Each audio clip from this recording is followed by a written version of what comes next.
Magkasama sila araw-araw, nagkakaintindihan sa lahat ng bagay. Pero may isang katotohanang hindi kailanman pwedeng maging sila. Noong 20 taong gulang si Hyung-soo, unang beses niyang nakilala si Jae-hee, isang estudyanteng mailap, palaban at puno ng passion. Madalas makita sa mga bar. Isang gabi, sa labas ng bar, makikitang nakikipaghalikan si Hyung-soo. Napansin iyon ni Jae-hee at natawa ng malakas. Doon niya nalaman na lalaking propesor mula sa kanilang paaralan ang taong hinalikan ni Hyung-soo. Agad naging malinaw na may gusto sa kapwa lalaki si Hyung-soo. Dahil sa hiya at takot sa husga ng iba, itinatago niya ito bilang isang malaking lihim. Kinabukasan, kumalat ang tsismis sa klase. May nakakita raw sa propesor na may kasamang isang lalaki sa hotel at kamukha raw ng lalaking iyon si Hyung-soo. Habang nakatingin sa kanya ang lahat, nabalot siya ng kaba at takot. Sa mismong sandaling iyon, lumapit si Jae-hee at iniabot sa kanya ang isang lighter. Pabirong sinabing nakakatawa raw ang itsura niya habang natutulog kagabi. Dahil doon, naniwala ang mga kaklase na nagkamali lang sila ng akala. Lalong naging mausisa si Hyung-soo sa kakaibang babaeng ito na walang pag-aalinlangang tumulong sa kanya. Sikat si Jae-hee sa eskwelahan, gabi-gabi nasa club at halos buwan-buwan may bagong nobyo. Ngunit wala siyang pakialam sa sinasabi ng iba. Isang araw, may kumalat na litrato ng dibdib ng isang babae sa school forum at agad itinuro ng mga lalaking estudyante si Jae-hee bilang nasa larawan. Si Hyung-soo lang ang tumindig para ipagtanggol siya. Tinawag niyang kadiri ang ginagawa ng mga lalaki.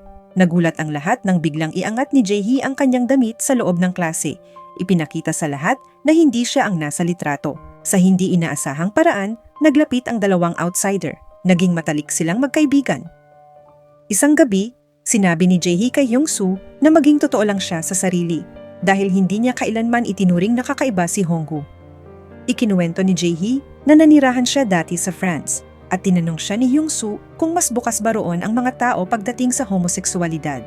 Simple at tapat ang sagot ni Jae-hee. May mga idiot kahit saan, pero mas kaunti sila sa France. Hindi tulad ni Hyung-soo, walang pakialam si Jae-hee sa opinyon ng iba. Buong tapang siyang umiibig, bumibili ng magagandang damit para sa sarili at pinipiling magbihis ng maganda. Mas takot siyang hindi gawin ang gusto niya sa tamang oras kaysa sa tsismis ng mga tao. Ngunit si Hyung-soo, takot na mabunyag ang kanyang sexualidad kaya todo iwas at pagtatago. Sa isang event, nakilala ni Hyung-soo ang isang lalaki na nagngangalang Ko. Agad silang nahulog sa isa't isa at walang alinlangang nagbukas ng kanilang damdamin. Si Suho ay mas palabas ng emosyon, madalas gumamit ng pisikal na lambing para ipakita ang kanyang nararamdaman. Ganoon din ang naramdaman ni Hyung-soo, ngunit may bigat sa kanyang loob. Gusto ni Suho ng pangmatagalang relasyon, bagay na hindi kayang ibigay ni Hyung-soo. Hindi rin niya kayang aminin sa publiko ang relasyon nila. Ang tanging taong kaya niyang maging totoo sa harap ay si Jae-hee. Samantala, ang nobyo ni Jae-hee ay tila perpektong estudyante. Ngunit sa totoo lang ay isang spoiled na mama's boy. Nakipaghiwalay si Jae-hee sa kanya noong gabing iyon. Habang naglalaba si Jae-hee, nakakita siya ng isang kahina-hinalang lalaki na palihim na naninilip sa kanya. Sa kabutihang palad, kasama niya si Hyung-soo at tinulungan siyang dalhin ang lalaki sa pulis upang matiyak ang kanyang kaligtasan. Dahil sa nangyari, nagpasya si Hyung-soo na tumira kasama si Jae-hee. Matapos pumirma ng kasunduan sa co-living, nagsimula silang magsama sa iisang bahay bilang magkaibigan. Sabay silang nanonood ng pelikula, nagpupuyat sa pag-aaral at malayang ginagamit ang mga gamit ng isa't isa. Walang pader o distansya sa pagitan nila. Hindi nila namalayan na ang kanilang tila magkapatid na pagsasama ay umabot ng isang buong taon. Sa paglipas ng panahon, madalas na silang nag-aaway, kadalasan ay dahil sa kani-kanilang mga nobyo. Napansin ni Jae-hee na ang bago niyang boyfriend ay palaging nagla-like ng mga post ng ibang babae sa social media, kaya naghinala siyang may kalokohan ito. Nang tanungin niya, ipinaliwanag ng lalaki na kapatid lang daw niya ang babae, at sinamahan pa iyon ng matatamis na salita, sinasabing mas maganda pa rin si Jae-hee. Muling naniwala si Jae-hee sa kanyang mga salita. Isang gabi, nakita ni Jae-hee ang tinatawag na kapatid sa isang event. At doon niya agad na naunawaan ang katotohanan. Ang babae ay totoong nobya ng lalaki.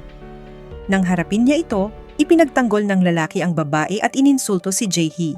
Sinabi nitong walang lalaking seryosong magmamahal sa kanya dahil sa mga suot niyang revealing at sa madalas niyang makapagpalit ng nobyo.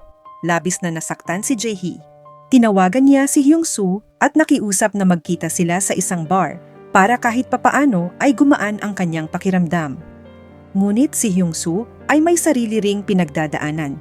Noong gabi ring iyon, inanyayahan siya ni Suho na sumali sa isang guitar club. Akala ni Hyung-soo ay simpleng club lang iyon, ngunit nalaman niyang isa pala itong LGBTQ rights group. Nag-alinlangan siyang sumali dahil takot siyang mabunyag ang kanyang lihim. Habang nagpaplanong umalis, sinira ng mga pasaway ang booth ng grupo. Nanatili si Hyung-soo upang tulungan si Suho, ngunit sinaktan siya ng mga nanggugulo.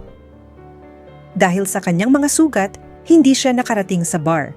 Walang alam si Jae-hee sa nangyari. Buong gabi niyang hinintay si Hyung-soo. Sa hindi inaasahang pangyayari, nakainom siya ng inuming may halo na mula sa isang estranghero at nagsisi sa nangyari.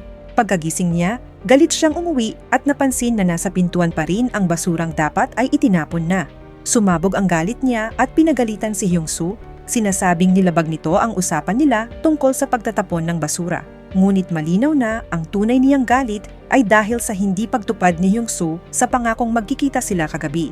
Nagalit din si Hyung-soo at sinisi si Jae-hee sa pagiging burara, tulad ng mga nalalaglag na buhok na hindi nililinis. Sa tindi ng pagtatalo, isinara ni Hyung-soo ng malakas ang pinto at umalis. Ngunit narinig niya si Jae-hee na umiiyak mag-isa sa loob ng kwarto, kaya agad siyang bumalik, halatang nag-aalala at tinanong kung ano ang nangyari.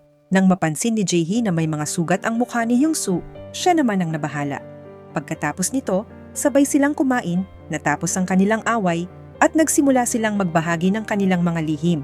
Ikinuwento ni Hyung-soo na alam ng kanyang ina na may gusto siya sa kapwa lalaki. Hindi siya pinagalitan, ngunit nagsimula itong magsimba ng madalas at palihim na nagdarasal gabi-gabi sa kanyang kwarto, hinihiling na itaboy ang demonyo. Sinabi ni Hyung-soo na ayaw niyang mamatay, ngunit ayaw na rin niyang mabuhay. Si Jae-hee naman ay nagbahagi rin ng sarili niyang madilim na karanasan noong middle school.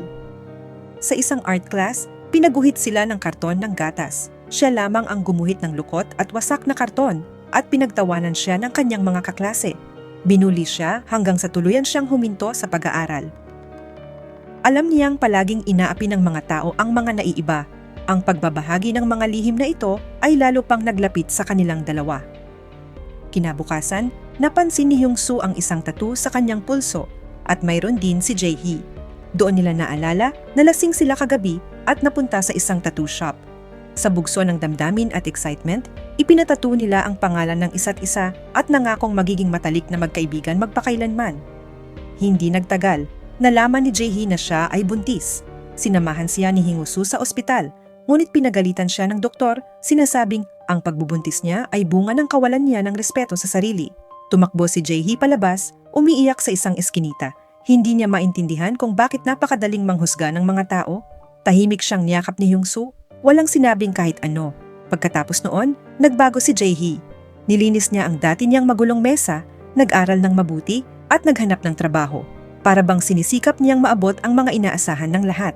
Makalipas ang ilang panahon, sumali si Hyung-soo sa army. Dahil doon, naramdaman ni Jae-hee na naging boring ang eskwela nang wala siya. Kaya nagpasya siyang pumunta sa Australia upang mag-aral ng English. Sa loob ng maraming taon, nagpatuloy ang kanilang komunikasyon sa pamamagitan ng mga postcard. Sa halip na humina, lalo pang tumibay ang kanilang pagkakaibigan. Kalaunan, nakapagtapos si Jae-hee at bumalik sa Korea. Nakakuha siya ng trabaho sa marketing sa isang kumpanya. Samantala, natapos ni Hyung-soo ang kanyang military service at bumalik sa maliit nilang apartment na dati nilang tinitirhan.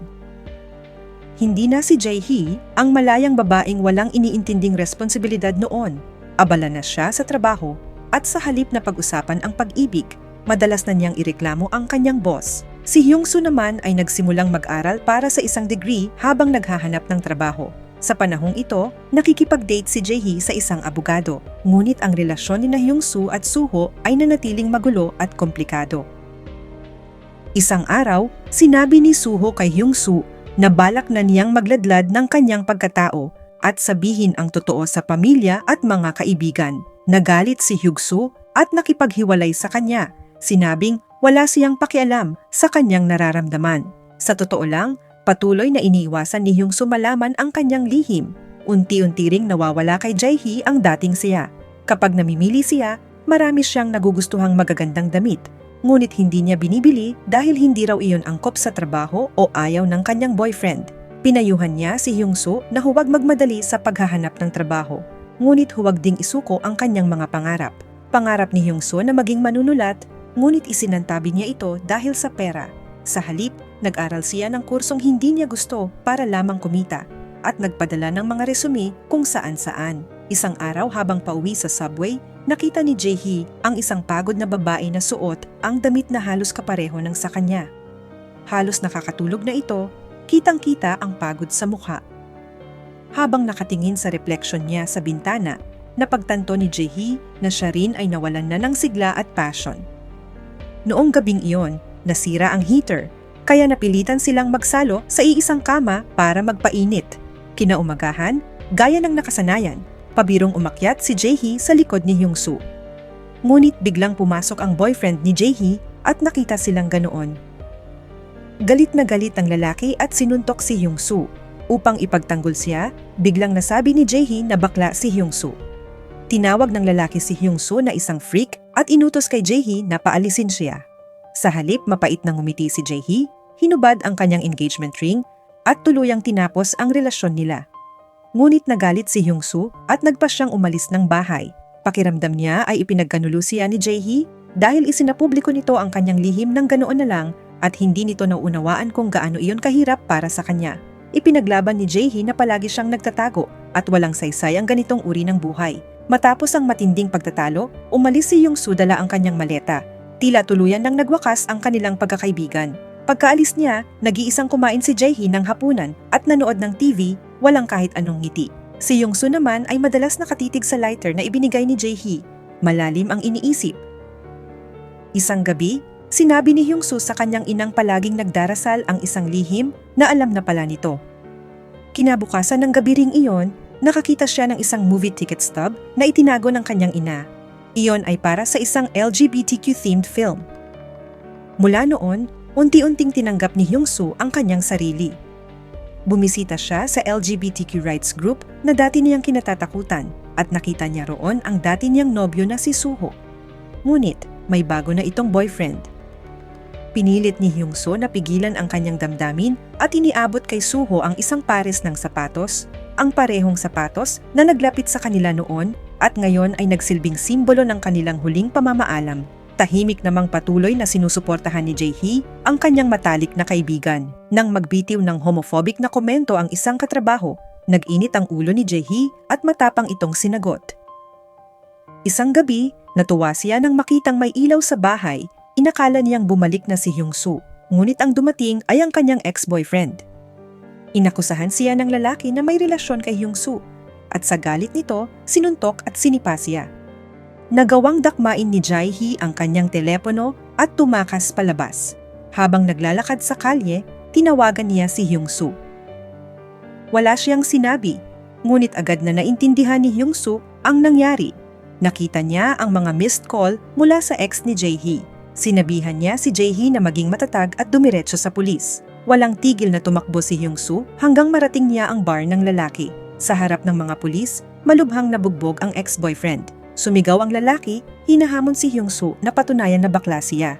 Sa pagkakataong ito, para ipagtanggol si Jae-hee, buong tapang na inamin ni Hyung-soo ang katotohanan. Sinabi niyang bakla siya at siya ang matalik na kaibigan ni Jae-hee. Sa tahimik na kalye ng gabing iyon, pagkatapos ng lahat, ikinuwento ni Hyung-soo kay Jae-hee na may bago ng nobyo si Suho. Pinagsisihan niya na hindi siya naging matapang upang harapin ang pag-ibig noon. Tahimik siyang niyakap ni Jae-hee, walang sinabi kahit isang salita. Mula noon, muling nahanap ni Jae-hee ang kanyang lakas ng loob. Nang inaapi ng isang senior sa trabaho ang isang bagong empleyado, hindi na siya nanahimik. Nanigarilyo siya kahit bawal sa mga babae habang pabirong kinukwestiyon ang hindi patas na trato. May isang lalaking nakakita sa kanya at lubos na nahumaling sa kanyang pagiging cool at kumpiyansa. Hindi nagtagal, nahulog ang loob nila sa isa't isa. Nang makita ni Hyung-soo ang kanyang kaibigan na masaya muli, nakita niyang muli ang dating malaya at nagniningning na si Jae-hee. Hindi naglaon, dumating ang araw ng kasal ni Jae-hee. Buong pusong nagbigay ng basbas si Hyun-soo at sumayaw ng buong husay. Lubos siyang nagpapasalamat sa samahan nila sa paglipas ng mga taon. dahil itinuro sa kanya ni Jae-hee kung paano pahalagahan ang sarili. Pagkatapos ng kasal, mag-isang umuwi si Hyung-soo at sinimulan niyang isulat ang kanyang unang nobela. Habang nasa honeymoon si Jae-hee, tinawagan niya si Hyung-soo upang irekomenda ang isang posibleng boyfriend para sa kanya. Nang marinig niya ang masayang boses ni Jae-hee, napangiti na lamang si Hyung-soo. Sa huli, hindi man sila nauwi sa iisang landas, natutunan nilang mahalin ang sarili. Sa gitna ng sakit at takot, nanatili ang pagkakaibigang nagturo sa kanila kung paano maging totoo. Maraming salamat sa panunood, hanggang sa susunod na recap.